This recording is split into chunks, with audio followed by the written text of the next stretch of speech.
안녕하세요 여러분, 만나서 반갑습니다. 원hit도사니의 원입니다. 오늘의 리뷰 시작하도록 하겠습니다. 오늘은 3월 26일입니다. 신발을 좋아하고 에어맥스를 좋아하시는 분들이라면 절대로 그냥 지나칠 수 없는 날입니다. 오늘이 에어맥스 데이니까요. 하지만 그 전에 잠시 경건하게 시간을 갖도록 하겠습니다. 에어맥스 데이이기도 하지만 2010년이었죠. 3월 26일 천안함 사건이 일어났던 날입니다. 그래서 잠시만 묵념하고 넘어갈게요.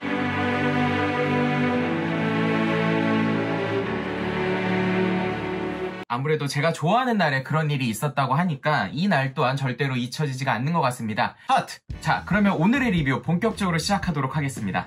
앞서 말씀드렸듯이 3월 26일은 에어맥스 데이입니다. 에어맥스 데이에 관련된 이야기를 제 경험담과 함께 몇 가지를 들려드릴까 합니다. 에어맥스라는 거는 우리나라뿐만이 아니라 전 세계에서 굉장히 좋아하는 신발인데 그 상징성을 기념하는 그 셀레브레이션 행사라든지 아니면은 나이키의 작업은 제가 잘은 모르겠습니다만 본격적으로 제가 알고 참석하기 시작한 게 2014년도부터였던 걸로 기억을 해요. 이제 본격적인 에어맥스 데이에 관한 이야기를 해드리기 전에 에어맥스 탄생에 대해서 먼저 이야기를 해드려야 될 것 같아요. 에어맥스는 1987년도 3월 26일에 바로 이 디자인으로 해서 처음으로 발매가 됩니다.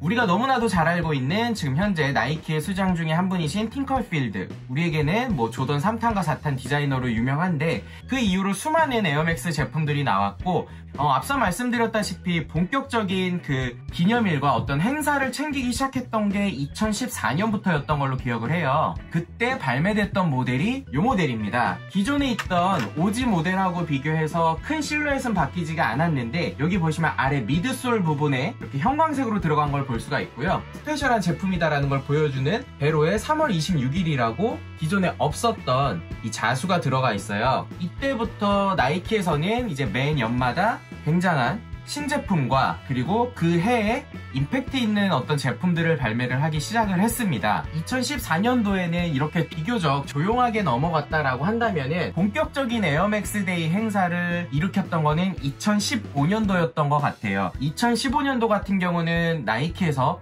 에어맥스 95가 발매된 20주년이기도 했고요. 그에 발맞춰서 이 95 오지 모델 플러스 흰파남, 보라매시까지 굉장히 클래식한 오지 모델들이 95가 계속 꾸준히 발매가 됐었고 이때는 새롭게 발매된 모델이 바로 에어맥스 제로였습니다.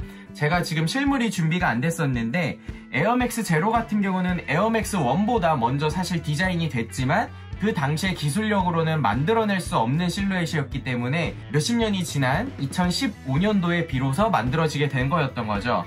에어맥스 제로 같은 경우는 인기가 많아서 지금까지 계속 꾸준하게 발매되고 있는 모델은 아니었습니다. 2015년도에는 그런 식으로 해서 지나가게 됐었고요.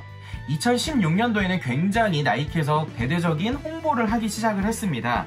그 2016년도 에어맥스 데이를 기념하기 위해서 발매됐던 모델들이 굉장히 엄청난 것들이었어요. HTM 라인이라고 해서 우리가 너무나도 잘 알고 있는 프라그먼트의 후지와라 히로시 H를 따고 그리고 팅커필드의 T 그리고 나이키의 또 다른 수장 중에 한 명인 마크 파커의 M, 그렇게 해서 HTM이라고 이때 발매된 게 바로 HTM 각각의 맥스들이었어요. 그 당시에는 가장 인기 있는 모델이 후지와라 히로시가 디자인했던 LD1000 모델이기는 했지만 저는 개인적으로 마음에 들었던 모델이 마크 파커가 디자인했던 바로 이 모델이었습니다. 에어맥스 BW를 기반으로 해서 디자인된 모델인데 이 신발이 굉장히 가벼워요. 그래서 저는 이 제품을 구매했었고 바로 이 신발 안에 굉장히 많은 부속품들이 들어가 있어요. 요거 같은 경우는 그 신발 끝에 이렇게 부착을 하는 에글릿이라고 하는데 이런 부속 제품들도 많이 들어가 있고요. 신발 전체적으로 굉장히 디테일이 살아있는 좀 기념할 만한 모델이었습니다.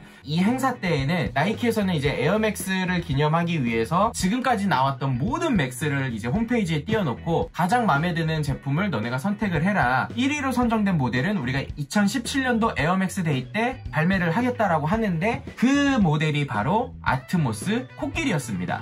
이때 최근에 발매된 이제 나이키의 또 다른 혁신 모델이라고 할 수 있는 에어 베이퍼맥스가 일반 제품으로 해서 드디어 우리에게 첫 선보이게 되는데, 계속 신게 되면은 굉장히 편한 신발로 입소문을 타기 시작하면서 지금까지도 시리즈가 계속해서 다양하게 발매가 되고 있는데, 베이퍼맥스 이후로 해서 또 다른 투표가 하나가 더 진행이 되게 되는데, 그게 바로 그 유명한 션 워더스푼의 에어맥스 1x97입니다.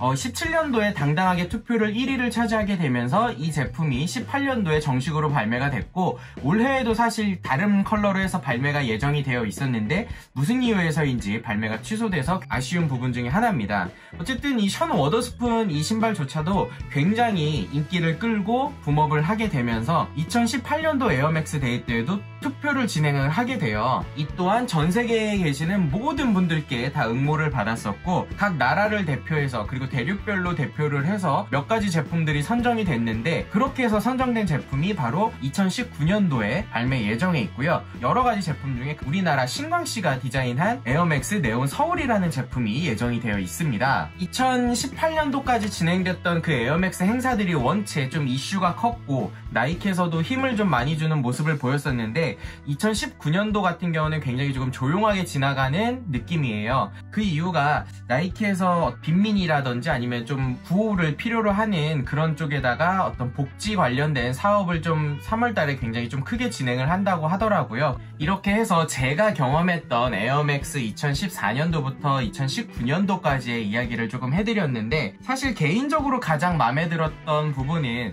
새로운 모델들을 발표해준과 동시에 클래식한 모델들을 계속 꺼내줬던 부분이 저는 너무나 마음에 들더라고요. 그래서 우리가 좋아했던 그 향수와 함께 새로운 세대의 에어맥스를 이렇게 같이 경험할 수 있게끔 해주는 그런 부분이 나이키의 어떤 스토리텔링이 아닌가라는 생각도 들고요.